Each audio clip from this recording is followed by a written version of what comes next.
ਵਾਹਿਗੁਰੂ ਜੀ ਕਾ ਖਾਲਸਾ ਵਾਹਿਗੁਰੂ ਜੀ ਕੀ ਫਤਿਹ। ਵਾਹਿਗੁਰੂ ਜੀ ਕਾ ਖਾਲਸਾ ਵਾਹਿਗੁਰੂ ਜੀ ਕੀ ਫਤਿਹ। ਹਾਂਜੀ ਜੀ, ਦਾਸ ਸਨੀ ਸਿੰਘ। ਜੀ ਜੀ ਜੀ, ਬਹੁਤ ਬਹੁਤ ਧੰਨਵਾਦ ਸ਼ਾਇਰ ਸ਼ਬੀਰ ਸਾਹਿਬ ਜੀ ਉਰਫ ਬਾਬਾ ਜੀ। ਬੜੇ ਅਰਸੇ ਬਾਅਦ ਤੁਹਾਡੇ ਦਰਸ਼ਨ ਹੋਏ ਨੇ ਤੇ ਯਕੀਨ ਕਰੋ ਕਿ ਉਹ ਪੁਰਾਣੀਆਂ ਯਾਦਾਂ, ਉਹ ਤੁਹਾਡਾ ਪਿਆਰ, ਉਹ ਸਤਿਕਾਰ ਹਮੇਸ਼ਾ ਸਿੱਖ ਧਰਮ ਲਈ ਜੋ ਹੈ ਉਹਦੀ ਅਸੀਂ ਬਹੁਤ ਤਾਰੀਫ ਤੇ ਦਿਲ ਤੋਂ ਤੁਹਾਡਾ ਧੰਨਵਾਦ ਕਰਦੇ ਹਾਂ ਜੀ। ਵੀਰ ਜੀ, ਸਭ ਤੋਂ ਪਹਿਲੇ ਤਾਂ ਵਿਸਾਖੀ ਦੀਆਂ ਲੱਖੋ ਲੱਖ ਵਧਾਈਆਂ। ਜੀ ਜੀ, ਤੁਹਾਨੂੰ ਵੀ ਬਹੁਤ ਬਹੁਤ ਵਧਾਈਆਂ ਹੋਣ ਤੇ ਮਹਾਰਾਜ ਦੀ ਬੜੀ ਚੜ੍ਹਦੀ ਕਲਾ ਹੈ। ਤੁਸੀਂ ਦੱਸੋ ਜੀ ਹੋਰ। ਕੁਝ ਮੈਨੂੰ ਦੱਸੋ ਅੱਜ ਦੇ ਦਿਨ ਦੇ ਬਾਰੇ ਚ। ਦੇਖੋ ਕਿ ਅੱਜ ਦਾ ਦਿਨ ਜਿਹੜਾ ਹੈ ਪੂਰੇ ਜਗਤ ਦੇ ਸਿੱਖ ਕੌਮ ਲਈ ਬੜਾ ਹੋਣਾ। ਬੜਾ ਬਹੁਤ ਹੀ ਅਹਿਮ ਹੈ। ਜਿਵੇਂ ਕਿ ਅੱਜ ਦੇਖ ਲਓ ਜਿੰਨੀਆਂ ਤਿਆਰੀਆਂ, ਜਿੰਨਾ ਕਿ ਤੁਸੀਂ ਦੇਖ ਰਹੇ ਹੋ ਕਿ ਸਭ ਤੋਂ ਪਹਿਲੇ ਤਾਂ ਅਸੀਂ ਇਹੀ ਗੱਲ ਕਰਾਂਗੇ ਕਿ ਆਪਣੀ ਸਰਕਾਰ ਦੇ, ਆਪਣੀ ਗਵਰਨਮੈਂਟ ਦੇ, ਆਪਣੇ ਜਿੰਨੇ ਵੀ ਅਦਾਰਿਆਂ ਦੇ ਅਸੀਂ ਬਹੁਤ ਧੰਨਵਾਦ ਕਰਦੇ ਹਾਂ ਕਿ ਜੋ ਜਿੰਨੀ ਵੀ ਫੈਸਿਲਿਟੀਜ਼, ਜਿੰਨਾ ਕਿ ਯਾਤਰੀਆਂ ਨੂੰ, ਲੋਕਲ ਸੰਗਤ ਨੂੰ ਫੈਸਿਲਿਟੇਟ ਕੀਤਾ ਜਾ ਰਿਹਾ, ਅਸੀਂ ਬਹੁਤ ਬਹੁਤ ਧੰਨਵਾਦੀ ਇਹਨਾਂ ਦਾ ਸਾਰਿਆਂ ਦਾ। ਅੱਜ ਕਿੰਨੀ ਸੰਗਤ ਨੇ ਪਾਲ ਲਈ ਏ ਔਰ ਸਿੰਘ ਸਜੇ ਨੇ।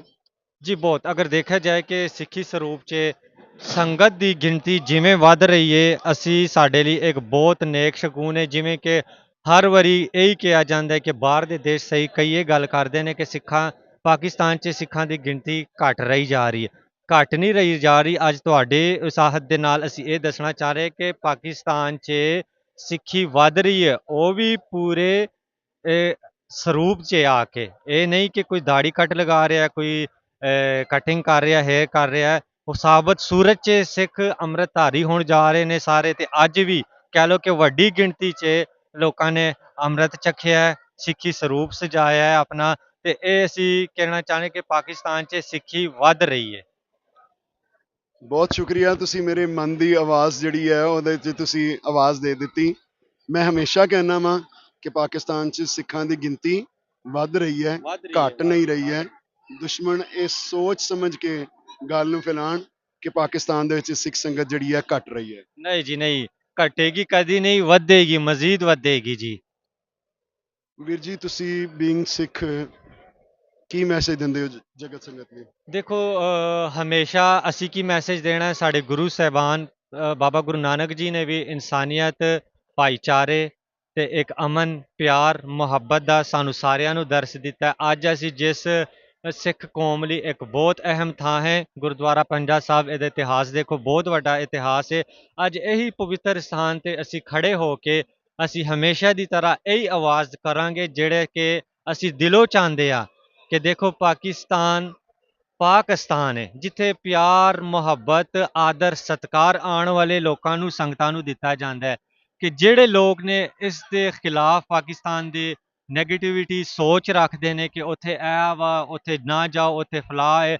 ਪਰ ਇੱਕ ਵਾਰੀ ਤੁਸੀਂ ਆਓ, ਇਸ ਗੁਰੂ ਧਾਮਾਂ ਦੇ ਦਰਸ਼ਨ ਕਰੋ, ਇੱਥੇ ਲੋਕਾਂ ਦਾ ਪਿਆਰ ਦੇਖੋ, ਕੀ ਸਿੱਖਾਂ ਦੇ ਨਾਲ ਸਾਡੇ ਮੁਸਲਮਾਨ ਭਾਈਆਂ ਦਾ ਤੁਸੀਂ ਪਿਆਰ ਦੇਖੋ, ਤੇ ਯਕੀਨ ਕਰੋ ਕਿ ਤੁਹਾਡਾ ਵਾਪਸ ਜਾਣ ਨੂੰ ਕਦੇ ਵੀ ਮਨ ਨਹੀਂ ਕਰੇਗਾ। ਅਸੀਂ ਤੁਹਾਨੂੰ ਇਹੀ ਮੈਸੇਜ ਦੇਣਾ ਚਾਹੁੰਦੇ ਹਾਂ ਬਾਬਾ ਜੀ ਦੇ ਰਾਹੀਂ, ਇਹਨਾਂ ਦੇ ਚੈਨਲ ਦੇ ਰਾਹੀਂ, ਕਿ ਤੁਸੀਂ ਪਾਕਿਸਤਾਨ ਆਓ, ਆਪਣੇ ਬੱਚਿਆਂ ਨੂੰ ਇਹ ਸਿੱਖੀ ਸਥਾਨ ਦਿਖਾਓ, ਜਿਹੜੇ ਕਿ ਸਾਡੇ ਬੱਚਿਆਂ ਨੂੰ ਇਹ ਚੀਜ਼ਾਂ ਦੇਖੀਆਂ ਚਾਹੀਦੀਆਂ ਨੇ। ਬਾਹਰ ਬੈਠੇ ਜਿੰਨੇ ਦੇਸ਼ਾਂ ਵਿਦੇਸ਼ਾਂ 'ਚ ਸਿੱਖ ਧਰਮ ਨਾਲ, ਚਾਹੇ ਗੁਰੂ ਨਾਨਕ ਨਾਮ ਲੈਵਾ ਨਾਲ ਪਿਆਰ ਕਰਨ ਵਾਲੇ ਨੇ, ਤੁਸੀਂ ਆਓ। ਪਾਕਿਸਤਾਨ ਦੇ ਰਸਤੇ ਤੁਹਾਡੇ ਲਈ ਖੁੱਲ੍ਹੇ ਨੇ ਹਮੇਸ਼ਾ, ਪਾਕਿਸਤਾਨ ਦੀ ਸਰਕਾਰ ਵੱਲੋਂ। ਕਿਉਂਕਿ ਵੀਜ਼ੇ ਦਾ ਜਿਹੜਾ ਇਸ਼ੂ ਸੀ ਉਹ ਵੀ ਤੁਹਾਡਾ ਰਿਜ਼ੋਲਵ ਕਰਕੇ, ਚਿੱਠੀਆਂ ਜਾਂ ਤੁਹਾਨੂੰ ਹੋਰ ਕੋਈ ਇਸ਼ੂ ਆਉਂਦੇ ਸਾ ਐਮਬੈਸੀ ਵੱਲੋਂ, ਉਹ ਤੁਹਾਡੇ ਵੱਲ ਔਨ ਅਰੇਵਲ ਤੁਹਾਨੂੰ ਆਨਲਾਈਨ ਸਹੂਲਤਾਂ ਦਿੱਤੀਆਂ ਗਈਆਂ ਨੇ। ਪਰ ਤੁਸੀਂ ਆਓ, ਇਹ ਜ਼ਰੂਰ ਗੁਰੂ ਧਾਮਾਂ ਦੇ ਦਰਸ਼ਨ ਕਰੋ ਤੇ ਪਾਕਿਸਤਾਨ ਤੋਂ ਪਾਕਿਸਤਾਨ ਲੈ ਕੇ ਜਾਓ। ਇਹ ਗੁਰੂਆਂ ਦੀ ਧਰਤੀ ਹੈ, ਇੱਥੇ ਕੋਈ ਇਸ਼ੂ ਨਹੀਂ, ਤੁਹਾਨੂੰ ਹਮੇਸ਼ਾ ਪਿਆਰ ਸਤਿਕਾਰ ਹੀ ਮਿਲੇਗਾ ਜੀ। ਵਾਹਿਗੁਰੂ ਜੀ ਕਾ ਖਾਲਸਾ। ਵਾਹਿਗੁਰੂ ਜੀ ਕੀ ਫਤਿਹ ਜੀ। ਬਹੁਤ ਬਹੁਤ ਧੰਨਵਾਦ ਬਾਬਾ ਜੀ। ਅਗਰ ਤੁਹਾਡਾ ਵੀ ਅਸੀਂ ਜ਼ਿਕਰ ਕਰੀਏ ਤੇ ਤੁਹਾਡਾ ਸਾਡਾ ਸੰਪਰਕ, ਕਹਿ ਲਓ ਕਿ ਆਪਣਾ ਭਾਈਚਾਰਾ ਤੁਹਾਡੇ ਨਾਲ ਤਕਰੀਬਨ 10 ਤੋਂ 15 ਸਾਲ ਦੀ ਹੈ।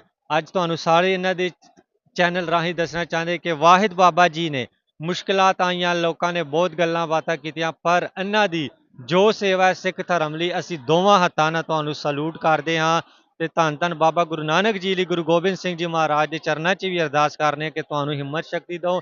ਜਿਵੇਂ ਤੁਸੀਂ ਸਿੱਖੀ ਇਤਿਹਾਸ ਬੈਠੇ ਦੇਸ਼ਾਂ ਵਿਦੇਸ਼ਾਂ 'ਚ ਸਾਰੀ ਸੰਗਤਾਂ ਨੂੰ ਤੁਸੀਂ ਦਿਖਾ ਰਹੇ ਹੋ, ਤੁਹਾਡੇ ਚੈਨਲ ਰਾਹੀਂ ਇੱਕ ਪੋਜ਼ਿਟਿਵ ਮੈਸੇਜ ਦੇ ਰਹੇ ਹੋ ਪਿਆਰ ਸਤਿਕਾਰ ਦਾ, ਤੇ ਅਸੀਂ ਤੁਹਾਡੀ ਸਿੱਖ ਜਗਤ ਪੂਰਾ, ਇਹ ਤੁਹਾਡੀ ਜਿੰਨੀ ਮਿਹਨਤ ਹੈ, ਤੁਹਾਡਾ ਸਤਿਕਾਰ ਹੈ, ਜਿੰਨੀ ਹਿੰਮਤ ਹੈ, ਬਿਮਾਰੀ 'ਚ ਵੀ ਹੋ ਕੇ ਤੁਸੀਂ ਹਰ ਥਾਂ ਤੇ ਪਹੁੰਚਦੇ। ਅੱਜ ਵੀ ਤੁਹਾਡੀ ਤਬੀਅਤ ਖਰਾਬ ਹੈ, ਲੇਕਿਨ ਤੁਸੀਂ ਰਾਤ ਦੇ ਹੁਣ ਦੇਖੋ 10-11 ਵੱਜਣ ਵਾਲੇ ਨੇ, ਪਰ ਤੁਸੀਂ ਖੜੇ ਹੋ, ਤੇ ਅਸੀਂ ਤੁਹਾਡਾ ਸਿੱਖ ਜਗਤ ਵੱਲੋਂ ਬਹੁਤ ਬਹੁਤ ਧੰਨਵਾਦ ਕਰਦੇ ਹਾਂ ਜੀ। ਵਾਹਿਗੁਰੂ ਜੀ ਕਾ ਖਾਲਸਾ। ਵਾਹਿਗੁਰੂ ਜੀ ਕੀ ਫਤਿਹ।